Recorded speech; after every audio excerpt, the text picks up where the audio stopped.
আজ 14ই জুলাই 2026 দুপুর 2টোর মধ্যপ্রাচ্যের এই বিশেষ প্রতিবেদনে আপনাদের স্বাগতম। শুরুতেই আজকের সবচেয়ে বড় হেডলাইনগুলো শুনে নিন। ইরান শুরু করেছে তাদের নতুন সামরিক অভিযান অপারেশন নাসের 2। আজ সকাল হতেই আরব অঞ্চলের একাধিক লক্ষ্যবস্তুতে আবারও হামলা চালানো হয়েছে। অন্যদিকে আমেরিকান মিলিটারি ইরানের উপর তাদের করা হামলার একটা ভয়ঙ্কর ভিডিও প্রকাশ করে আমেরিকা বলছে তারা শুধু মিসাইল লঞ্চারই ধ্বংস করেনি, আরও অনেক কিছু মাটির সাথে মিশিয়ে দিয়েছে। কিন্তু এদিকে আইআরজিসি যে দাবি করেছে তা শুনলে চমকে যাবেন। তারা বলছে এবার তারা সরাসরি আমেরিকান সেনাদের বাসভবনে ভারী মিসাইল মেরেছে। কুয়েত, বাহরাইন আর জর্ডানে থাকা আমেরিকার ঘাঁটিগুলোতে ব্যাপক ক্ষতি হয়েছে বলে দাবি করেছে ইরান। অপারেশন নাসের 2 এখনও চলছে, আর এর মধ্যে ইসরায়েল এখনও নিরাপদে আছে। হেডলাইন্স তো শুনলেন, এবার চলুন খবরের গভীরে যাই এক এক করে।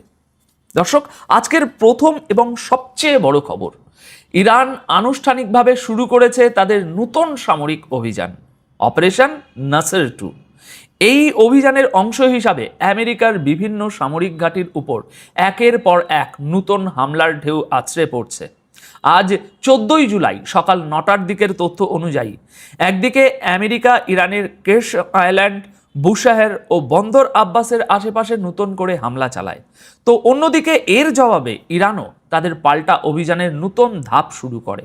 ঠিক সকাল 9টার দিকে ইরানের রাষ্ট্রীয় সংবাদ মাধ্যম IRNA এবং Meher news agency breaking news দিয়ে জানায় আইআরজিসি তাদের এই নতুন জবাবি অভিযানের নাম দিয়েছে অপারেশন নাসের 2।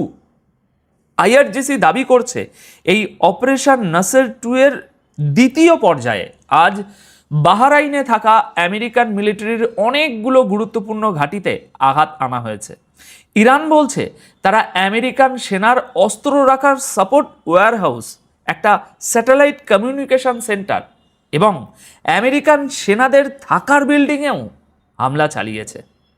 এখানেই শেষ নয় দর্শক, আইআরজিসি দাবি করেছে যে এই হামলায় আমেরিকার অত্যন্ত দামি Patriot air defence radar, American নেভির 5th ফ্লিটের এয়ার কন্ট্রোল র্যাডার এবং আমেরিকার অত্যন্ত মূল্যবান C-RAM early warning radar system পুরোপুরি ধ্বংস করে দেওয়া হয়েছে। ইরান আরও বলছে চালকবিহীন গাইডেড বোট কন্ট্রোল করার মনিটরিং সেন্টারটিকেও তারা মাটির সাথে মিশিয়ে দিয়েছে। তবে দর্শক, আইআরজিসির এই দাবিগুলো এখনও স্বাধীনভাবে যাচাই করা সম্ভব হয়নি। ঘটনাটি একেবারেই সাম্প্রতিক, তাই এখনও এর কোনো নির্ভরযোগ্য ছবি বা ভিডিও প্রকাশ্যে আসেনি।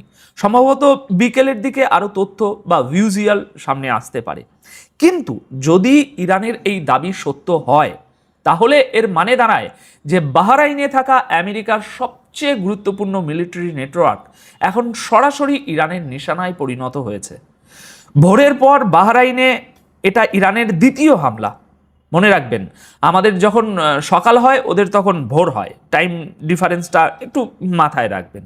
দর্শক, 13 ও আজ 14ই জুলাই ভোর রাতে ইরানের উপর আমেরিকা যে হামলা চালিয়েছিল তার একটা অত্যন্ত ভয়ঙ্কর ভিডিও আমেরিকার সেন্ট্রাল কমান্ড প্রকাশ করেছে।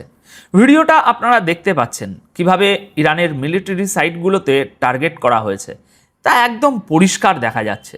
সেন্টকম বলছে গত রাতে প্রায় 5 ঘন্টা ধরে চলা এই অপারেশনে আমেরিকান ফোর্স ইরানের উপকূলীয় এলাকাগুলোতে অত্যন্ত বড় এবং বেশ কয়েকটি হামলা চালিয়েছে। ভিডিওতে দেখা যাচ্ছে আমেরিকার USS Abraham Lincoln aircraft carrier থেকে FA-18E সুপার হর্নেট ফাইটার জেটগুলো উড়ান ভরছে, আর অন্যদিকে আর্লেবাগ ক্লাস ডেস্ট্রয়ার জাহাজ থেকে টমহক ক্রুজ মিসাইল ছোড়া হচ্ছে। সেন্টকম দাবি করছে এই হামলায় ইরানের বেশ কয়েকটি ট্রান্সপোর্টার ইনজেক্টর লঞ্চার ধ্বংস করা হয়েছে, যেগুলোতে আগে থেকেই মিসাইল লোড করা ছিল। আমেরিকা বলছে মিসাইল ছোড়ার আগেই লঞ্চারগুলো ধ্বংস করে দেওয়াটা তাদের এই অপারেশনের এখন সবচেয়ে বড় সাফল্য হিসাবে দাঁড়িয়েছে। সেন্টকম জানিয়েছে এটা টানা তৃতীয় রাত যখন আমেরিকা ইরানের উপর এত বড় হামলা করলো। আর অবাক করার বিষয় হলো একটা যুদ্ধবিরতি চলার মধ্যেই এই হামলাগুলো হচ্ছে। আজ 14ই জুলাই সকালে সেন্টকম তাদের বিবৃতিতে বলেছে, বুশেহর, চাবাহার, জাস্ক, কোনার, আবু মুসা এবং বন্দর আব্বাস সহ ইরানের বেশ কয়েকটি মিলিটারি ঘাঁটিতে তারা ব্যাপক পরিমাণে আঘাত এনেছে। আমেরিকার দাবি, তারা ইরানের সেই শক্তিটাকে ভাঙতে চাইছে যা দিয়ে ইরান হরমুজ প্রণালীতে বাণিজ্যিক জাহাজগুলোতে টার্গেট করছে। শুধু তাই নয় দর্শক, আমেরিকা এটাও জানিয়ে দিয়েছে যে মিডল ইস্টে তাদের 5,000-এরও বেশি সেনা মোতায়েন আছে এবং তারা যে কোনো পরবর্তী অপারেশনের জন্য একদম রেডি। দর্শক, সেনা সংখ্যা জানিয়ে আমেরিকা আসলে এই সিগন্যালটাই দিল যে যদি ইরানে গ্রাউন্ড অপারেশন চালানোর দরকার পড়ে তবে আমেরিকান আর্মি শুধু একটা অর্ডারের অপেক্ষায় আছে। সত্যি বলতে কি, মিডল ইস্ট এখন বারুদের স্তূপের উপর বসে আছে। এখন যদি কেউ বলে এটা হতে পারে না, ওটা হতে পারে না, তবে সেটা বোকামি হবে। আমরা অতীতে অনেক কিছুই দেখেছি, সামনে কি হবে তা তো সময়ই বলে দেবে। দর্শক, এবার ইরান এমন একটা দাবি করেছে যা এই যুদ্ধকে একটা ভয়ানক রূপ দিয়েছে।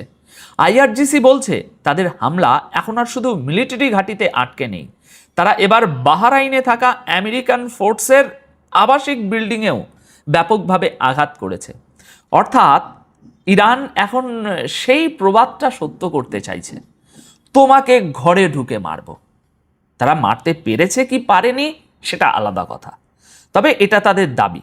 সকাল 8:30টায় তাসনিম নিউজ লিখেছে যে অপারেশন নাসির 2 এর আওতায় বাহরাইনে আমেরিকার অস্ত্রাগার, স্যাটেলাইট সেন্টার এবং সেনাদের আবাসিক বিল্ডিংয়ে হামলা করা হয়েছে। সকাল 9টায় তাসনিম আবারও লিখেছে ইরানের এই পাল্টা হামলা এখনও চলছে এবং আমেরিকান ঘাঁটিগুলোকে টার্গেট করা চালিয়ে যাওয়া হবে। দর্শক, যদি এই দাবি সত্য হয় তবে এর মানে হলো যুদ্ধ এখন শুধু যন্ত্রপাতির মধ্যে সীমাবদ্ধ নেই। যেখানে আমেরিকান সেনারা ঘুমাচ্ছে সেখানেও মিসাইল পড়ছে। এটা এই যুদ্ধের সবচেয়ে বড় টার্নিং পয়েন্ট হতে পারে। এবার রাশিয়ার মিডিয়া স্পুটনিকের বরাতে ইরানের হামলার একটি ডিটেলড রিপোর্ট শুনুন। স্পুটনিক কি বলছে? স্পুটনিক বলছে আইআরজিসি দাবি করেছে যে আমেরিকার তাজা হামলার পরই তারা বেশ কয়েক দফায় পাল্টা অপারেশন শুরু করে। আইআরজিসি বলছে হরমুজ প্রণালীতে তারা 2টো জাহাজকে আটকানোর পরই এই অপারেশন শুরু হয়, কারণ ওই জাহাজগুলো নাকি সমুদ্রের জন্য হুমকি হয়ে দাঁড়াচ্ছিল। আইআরজিসি দাবি করেছে জর্ডানের প্রিন্স হাসান এয়ারবেসে তাদের হামলায় মিসাইল ডিপো এবং ফুয়েল ট্যাঙ্কে আগুন ধরে যায়। বাহরাইনের শেখ ইসা এয়ারবেসে helicopter maintenance centre, P-8 electronic warfare এয়ারক্রাফটের হ্যাঙ্গার এবং আমেরিকার ড্রোন কমান্ড সেন্টার ধ্বংস করা হয়েছে। কুয়েত নিয়েও আইআরজিসি একটা নতুন কথা বলেছে যা এর আগে হয়নি। তারা বলছে কুয়েতের আলী আল সেলিম এয়ারবেসে থাকা ফুয়েল ট্যাঙ্ক এবং পেট্রিয়ট এয়ার ডিফেন্স সিস্টেম পুরোপুরি ধ্বংস করে দেওয়া হয়েছে। এছাড়া আহমেদ আল জাবের এয়ারবেসে থাকা একটি স্ট্র্যাটেজিক FPS র্যাডার সিস্টেমকেও তারা নিশানা করেছে। আইআরজিসি আরও দাবি করেছে যে তারা কুয়েতে আমেরিকার একটি গ্রাউন্ড টু গ্রাউন্ড মিসাইল বেসে হামলা করে 2টি হিমার্স মিসাইল প্ল্যাটফর্ম এবং গোলাবারুদের ডিপো জ্বালিয়ে ছাই করে দিয়েছে। কাল আমরা একটার কথা শুনিয়েছিলাম, আজ সংখ্যাটা আপডেট হয়ে 2টো হয়েছে। আইআরজিসি সাব জানিয়ে দিয়েছে হরমুজ প্রণালী তাদের ভূখণ্ড। পৃথিবীর অন্য প্রান্ত থেকে আসা কোনো সেনাকে এখানে বেআইনিভাবে নাক গলাতে দেওয়া হবে না।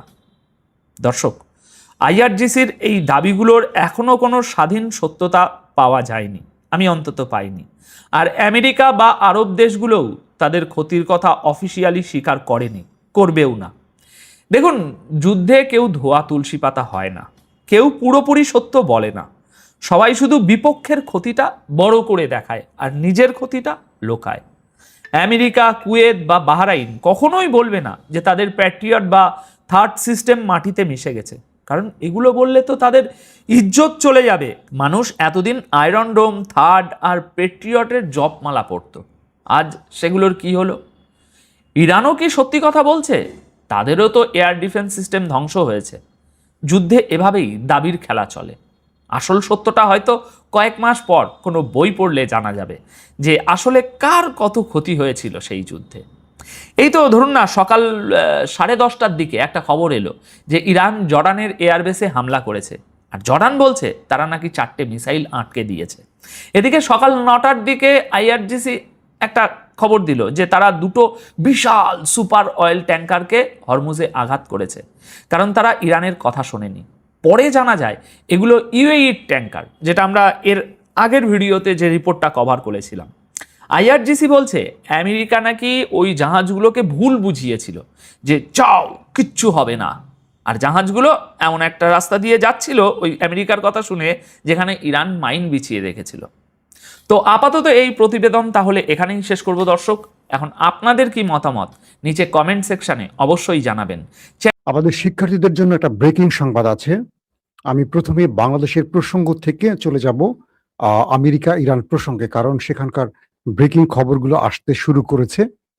দর্শক, যারা ইরান আমেরিকার খবর শুনতে চান তারা একটু ধৈর্য ধরে আগে বাংলাদেশের প্রসঙ্গের খবরটা শুনবেন, তারপরে আমরা ইরান প্রসঙ্গে আসব। বাংলাদেশে আমাদের শিক্ষার্থীদের জন্য আজকের ব্রেকিং সংবাদ, শিক্ষামন্ত্রী যে পরীক্ষাটি গতকালকে বাংলাদেশে হয়ে গেছে 13 তারিখ, পদার্থবিজ্ঞান, হিসাব বিজ্ঞান এবং যুক্তিবিদ্যা, এই 3টি পরীক্ষা বাতিল করে পুনরায় এই পরীক্ষাটা আবার নেওয়ার সিদ্ধান্ত নিচ্ছেন। সংসদে আজকে আলম এহসানুল, আমাদের যে মিলন সাহেব আছেন, সবাই মিলন ভাবে চেনেন, তো তিনি সিদ্ধান্ত নিয়েছেন। আমাদের জামাতের একজন পার্লামেন্টারিয়ান শফিকুল ইসলাম মাসুদের একটি প্রশ্নের আলোকে তিনি জানিয়েছেন যে আমাদের মন্ত্রী আলম এহসানুল হক মিলন তিনি নিজের বক্তব্যের জন্য দুঃখ প্রকাশ করেছেন, কারণ তিনি বলেছিলেন শিক্ষার্থীদের ফার্মের মুরগি। আমি পুরো অডিওটা শুনেছি। সেই অডিওতে তিনি তার কন্যাকেও জড়িয়ে বলেছেন এখনকার বাচ্চারা কি বলে ফার্মের মুরগির মতো। আসলে সময় চেঞ্জ করে ফেলেছে সবকিছু, এইভাবে অনেক কিছু বলা ঠিক না। কিছু শব্দ শুনতে ভালো লাগে না, সরকারকে বুঝতে হবে, কারণ এক রাজাকার শব্দের কারণে হাসিনার বিদায় ঘটেছে। কিছু শব্দ আমাদেরকে অনেক বড় বিপদে ফেলতে পারে। আসেন আমরা নিউজটাকে একবার শুনি। আমাদের শিক্ষামন্ত্রী নিজের বক্তব্যের জন্য দুঃখ প্রকাশ করে বলেছেন উচ্চ মাধ্যমিক পদার্থবিজ্ঞান, হিসাব বিজ্ঞান ও যুক্তিবিদ্যা পরীক্ষা আবার নেয়ার ব্যবস্থা করা যাবে। আজকে শিক্ষামন্ত্রী পার্লামেন্টে এক প্রশ্নের উত্তরে এই বিষয়গুলো জানান, এবং সে সময় আমাদের জামাতে যিনি শফিকুল ইসলাম মাসুদ তিনি বলেন, আমরা যখন বিশ্ববিদ্যালয় নিয়ে আলোচনা করছি তখন আমাদের সংসদের সামনে আমাদের প্রিয় শিক্ষার্থীরা ব্যারিকেড ভেঙে অবস্থান নিয়েছে। তিনি শিক্ষার্থীদের দাবি বাস্তবায়ন এবং তাদের সঙ্গে বসে আলোচনার মাধ্যমে দ্রুত সমস্যার সমাধান করার দাবি জানান। তখন শিক্ষামন্ত্রী এহসানুল হক মিলন বলেন, এই ব্যাপারে আমরা অনেক পর্যালোচনা করে দেখেছি।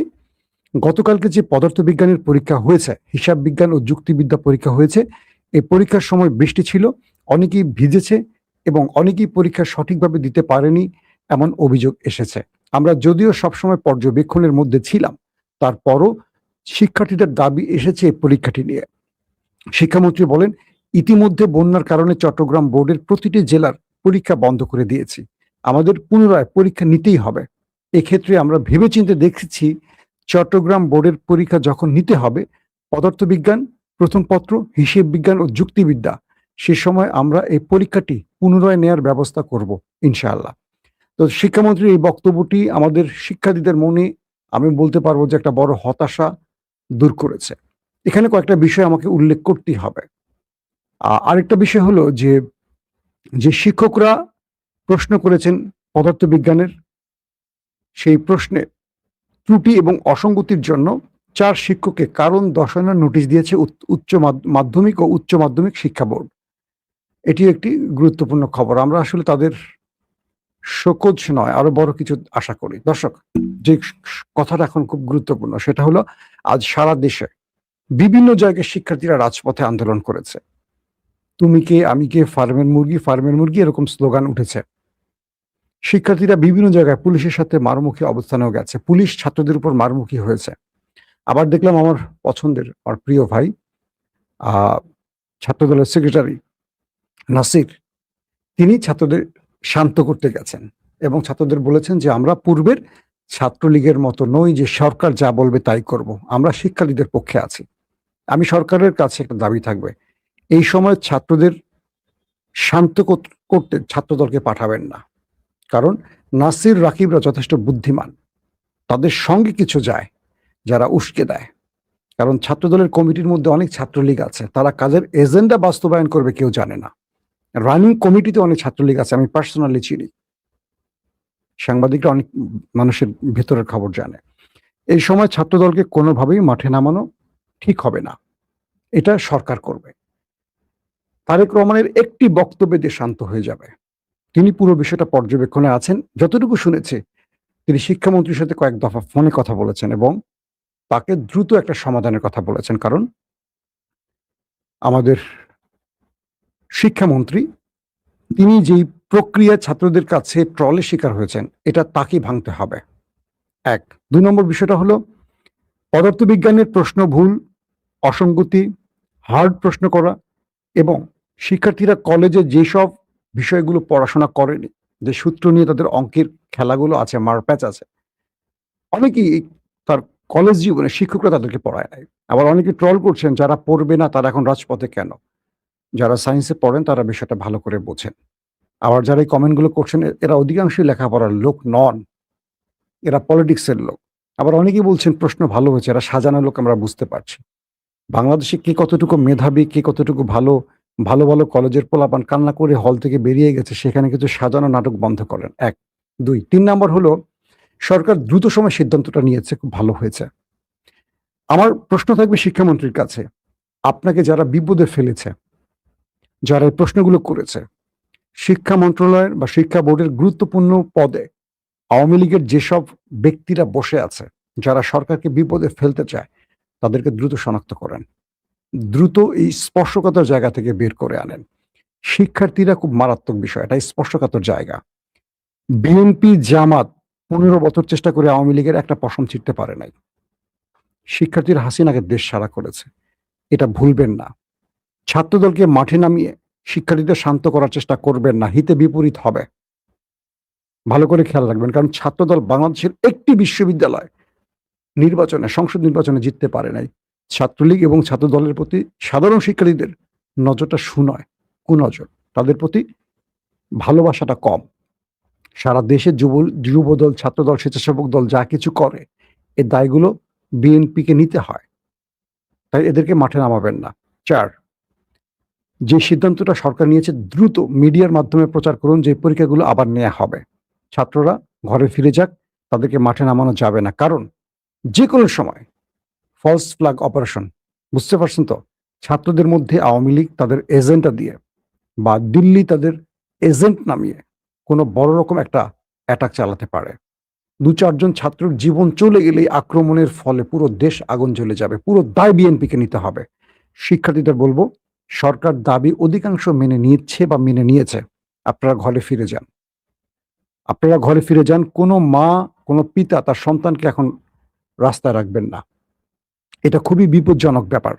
কারণ আওয়ামী লীগ আপনার সন্তানকে টার্গেট করে বিএনপিকে বড় বিপদে ফেলতে পারে। এবং বিএনপিকে বলবো, পুলিশ লাগাবেন না। পুলিশ, ছাত্রদল বা সরকারি কোনো বাহিনী লাগাবে না। নিরাপত্তার জন্য পুলিশ ছাত্রদের বেস্টনী দিয়ে রাখবে, কিন্তু গায়ে টাচ করবে না। এগুলো হিতে বিপরীত হবে। কারণ সরকার ছাত্রদের অধিকাংশ দাবি মেনে নিচ্ছে। সো এই আন্দোলন আর চলবে না। যারা আন্দোলন করবে তাদেরকে আমরা শনাক্ত করব, যে আন্দোলন কারা অযৌক্তিক দাবি নিয়ে যদি আন্দোলন হয়, সেটা আমরা মানব না। যদি সরকার এই পরীক্ষাটা, যে পরীক্ষাগুলো হয়েছে ছাত্ররা ভালো দিতে পারেনি বন্যার পানি বা বৃষ্টির পানির কারণে, সেই পরীক্ষাগুলো যদি সরকার আবার নিচ্ছেই, যেহেতু সিদ্ধান্ত নিয়েছে, আর কোনো সমস্যা থাকছে না। যেসব অঞ্চলে পানিবন্দী, সেই সব অঞ্চলের ক্ষেত্রে সরকার দ্রুত সিদ্ধান্ত নেবে। কোনো শিক্ষার্থী যেন কষ্ট করে হলে গিয়ে পরীক্ষা দিতে না হয়, তাকে যেন ভোগান্তি পেরুতে না হয়, এই ব্যাপারটা সরকার সিদ্ধান্ত দ্রুত নেবে এবং গণমাধ্যমে দ্রুত জানিয়ে দেবে। সো আমাদের দাবি থাকবে, এই একটি ঘটনা দিয়ে সরকার যেন বুঝতে পারে সরকারের রন্ধে রন্ধে আওয়ামী লীগের লোক বসে আছে। কারা এই ভুল প্রশ্ন করেছেন, কারা পানিবন্দী অবস্থায় সরকারকে শিডিউল পরিবর্তনে বাধা দিয়েছে। কারণ এই কাজগুলো শিক্ষামন্ত্রী করে না, এগুলো করে বোর্ড। এই বোর্ডের কোন কোন কর্মকর্তারা শিক্ষামন্ত্রীকে এইভাবে বিপদে ফেলেছেন তিনি হয়তোবা জানেন। তাকে দ্রুত ব্যবস্থা নিতে হবে।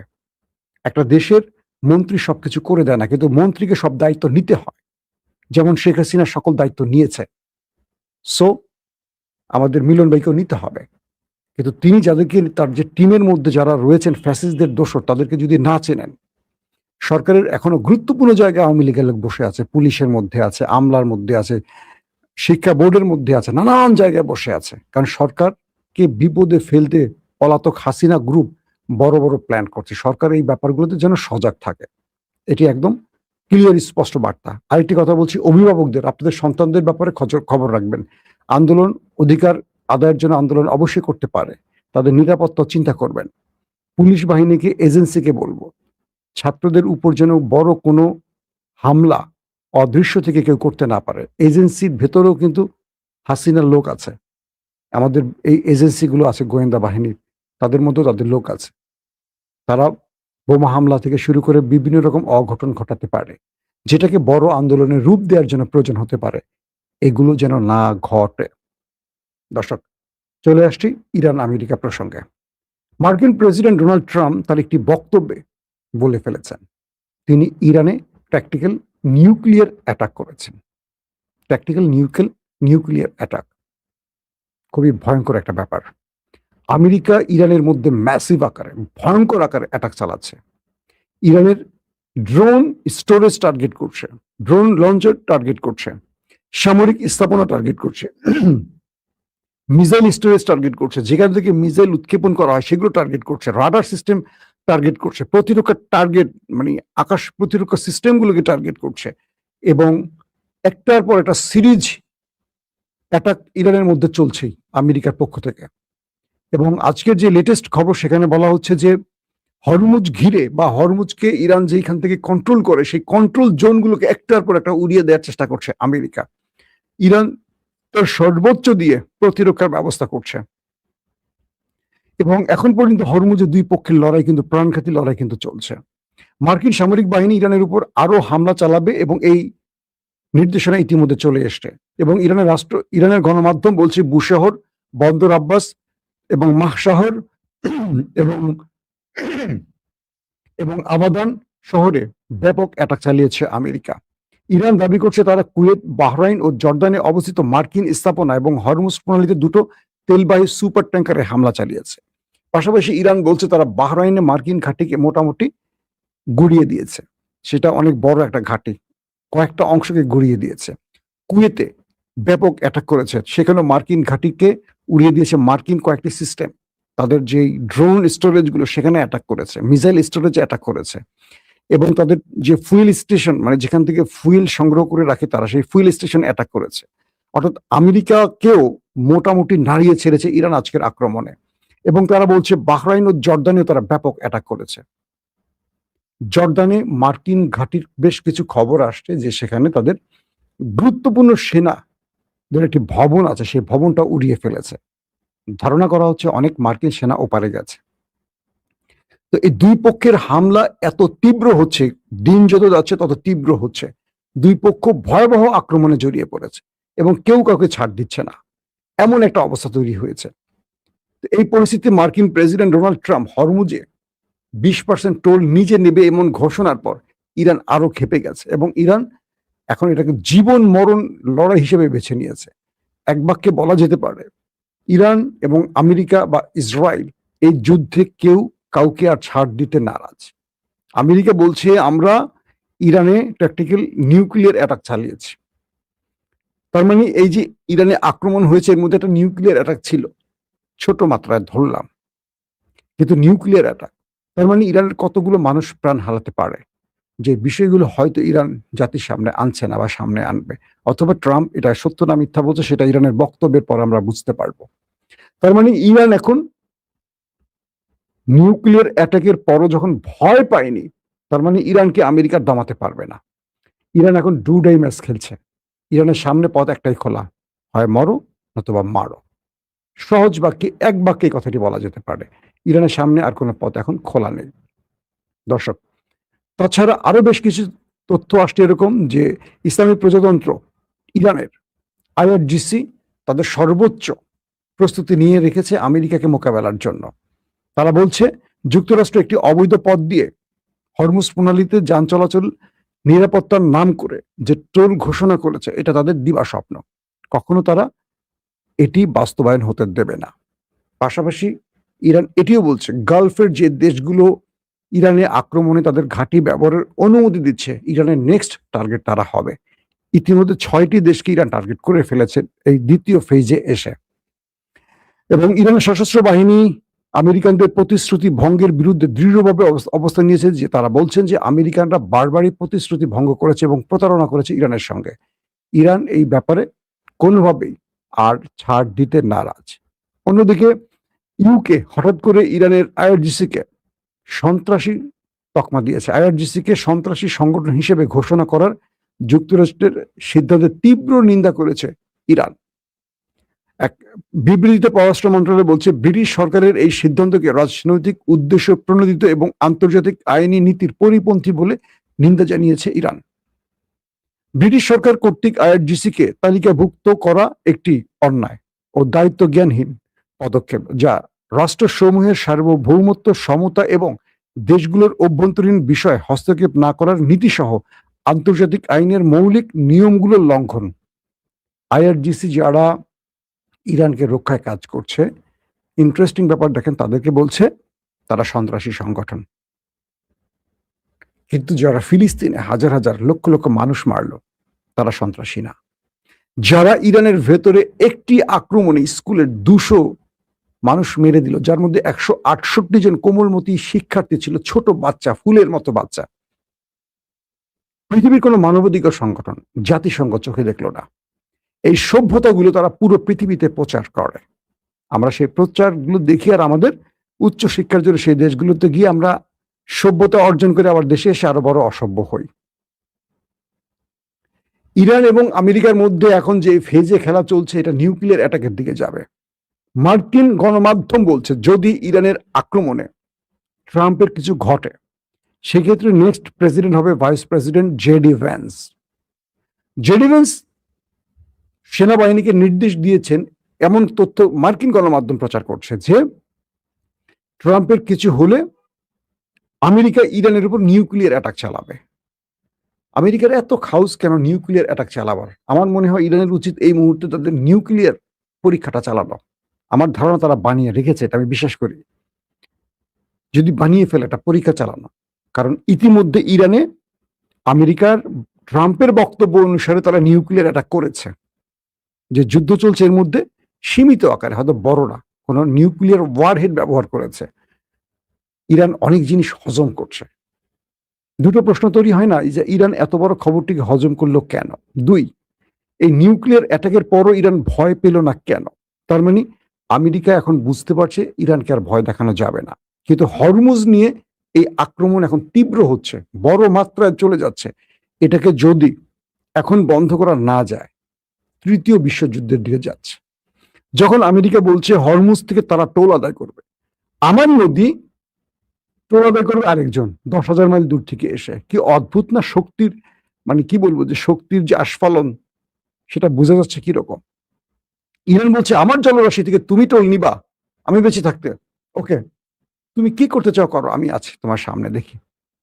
চীন রাশিয়া বলে দিয়েছে মগের মুল্লুক, ইরানের জলরাশিতে তোমাকে আমি টোল দিব, আসো তুমি টোল নাও আমার কাছ থেকে। এবার মাঠে নামছে কে? চীন, রাশিয়া। এই দুটো দেশ যদি এক হয়ে যায়, আর হরমুজ থেকে প্রায় 80-90% ইরানের তেলটা নেয় কে? চীন। তো চীন হলো ইরানের সবচেয়ে বড় ক্রেতা। চীন বলছে আমেরিকাকে, তুমি হরমুজ থেকে 20% টোল নিবে আমার কাছ থেকে, আমি তোমাকে দিব টোল। এত সহজ?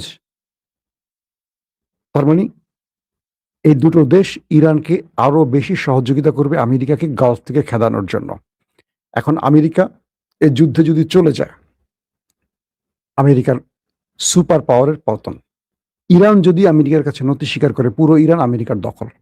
কারণ আমেরিকা বলেছে আমরা ওদের গ্যাস নিব, তেল নিব, ওদের স্বর্ণ নিব, ওদের যা যা আছে সব নেব। এখন ইরানকে আর আমেরিকাকে, ইরানকে বেঁচে থাকার লড়াইটা করতে হবে। বেঁচে থাকার লড়াইটা হয় সবচেয়ে শক্তিশালী। যখন জুলাইতে আন্দোলন হচ্ছিল, শিক্ষার্থীরা বুঝে গেছে যে আমরা যদি আন্দোলনটা বন্ধ করে দিই, হাসিনা একটাকে বাঁচতে দেবে না। হাসিনা যে পরিমাণ দানবীয় নারী, আন্দোলনের পর পুলিশ দিয়ে প্রতিটি বাসা থেকে তুলে এনে এনে একটাকে একটা করে জবাই করবে।